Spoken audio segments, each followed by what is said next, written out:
क्या आपको पता है कि भगवान विष्णु को एकादशी प्रिय क्यों है?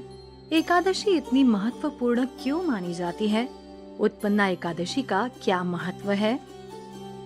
पूर्णिमान पंचांग के अनुसार मार्गशीर्ष महीने के कृष्ण पक्ष में आने वाली एकादशी को उत्पन्ना एकादशी या उत्पत्ति एकादशी कहा जाता है।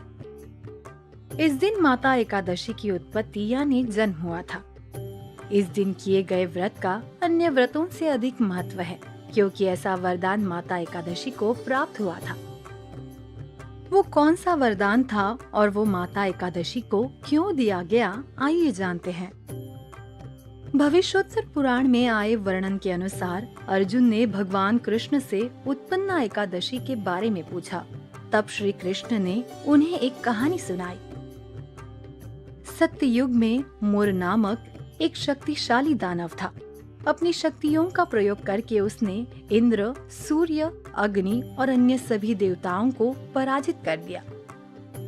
भयभीत हुए सारे देवता जब भगवान शिव के पास गए, तब उन्होंने सभी देवताओं को भगवान विष्णु के पास जाने की सलाह दी। उनके उपदेशानुसार सभी देवता भगवान विष्णु के पास गए और उनसे मुरासुर का अंत करने की विनती की। भगवान विष्णु ने उनकी ये विनती स्वीकार की। वो सभी देवताओं को साथ लेकर मुर दैत्य से युद्ध करने गए। उन दोनों में घमासान युद्ध छिड़ गया। भगवान विष्णु ने मुरासुर की सेना का अपने सुदर्शन चक्र और गदा की सहायता से नाश कर दिया, किंतु उनके शस्त्रों के प्रयोग का मुरासुर पर कोई असर नहीं हुआ। जब शस्त्रों से काम नहीं चला तो वो दोनों मल्ल युद्ध करने लगे।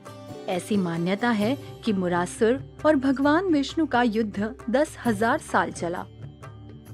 दिन रात लड़ने के बाद भी जब इस युद्ध का अंत नजर नहीं आ रहा था, तब भगवान विष्णु विश्राम करने बद्रिकाश्रम के हेमवती गुफाओं में चले गए। दैत्य मुरासुर भगवान विष्णु को ढूंढते हुए उन गुफाओं के पास पहुंच गया। उसने गुफा के अंदर जाकर देखा कि भगवान विष्णु योग निद्रा अवस्था में हैं। तब उसने भगवान विष्णु का निद्रा में ही अंत करने का निश्चय किया। उसकी इस दुष्टता का अंत करने के लिए भगवान विष्णु के शरीर से एक दिव्य कन्या की उत्पत्ति हुई। उस कन्या ने अपने अनन्य शस्त्रों का उपयोग करके भगवान विष्णु की रक्षा करते हुए मूर दैत्य का अंत कर दिया। सभी देवताओं ने उस कन्या की स्तुति की।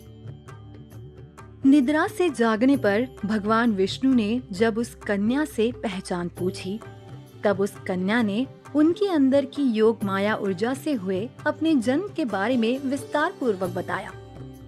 प्रसन्न होकर भगवान विष्णु ने उस कन्या को एकादशी नाम दिया और ये वरदान दिया कि उसके जन्मदिन यानी उत्पन्ना एकादशी पर जो भक्त व्रत रखेंगे, उनसे वो सदैव प्रसन्न रहेंगे और उन्हें सारे पापों से मुक्त करके मोक्ष प्रदान करेंगे।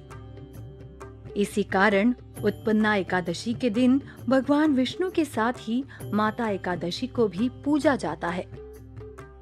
इस दिन ब्राह्म मुहूर्त पर भगवान कृष्ण की पूजा की जाती है और उन्हें भोग चढ़ाया जाता है।